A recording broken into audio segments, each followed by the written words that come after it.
花西在地新闻，这个高铁的宜兰站到底要设伫个倒位？是四城、宜兰市、县政中心，也则是罗东咧？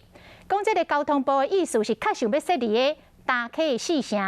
不过，立法院长游锡堃讲，四城站的缺点上多，请交通部长王国材莫干那考虑工程的专业，嘛要考虑到各方的意见。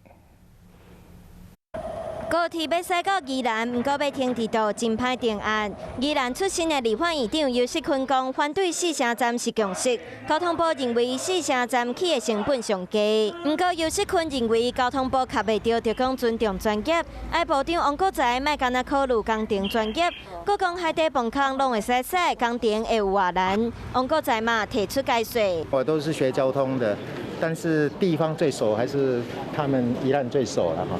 我想我尊重，因为的确是地方的熟悉度在规划里面非常的重要。宜兰站要设伫倒，敢若还无共识。事实上来看四个名单，四城离高铁南港站上近，起的成本上低。不过地方民意有声音，认为起伫四城真无方便。若伫县政中心或者是宜兰较省时间，罗东市生活机能较好。不过交通部讲，若伫县政中心或者是宜兰市站高铁 轨道可能要高站楼这么悬，难度真悬，并没有考虑到宜兰县的整体发展，只考虑到工程未来100年反而大家对现在的决策会有不满。在宜兰县是比较适中、比较中心的。在工程面，我们能不能把量体再缩小？我们会再努力。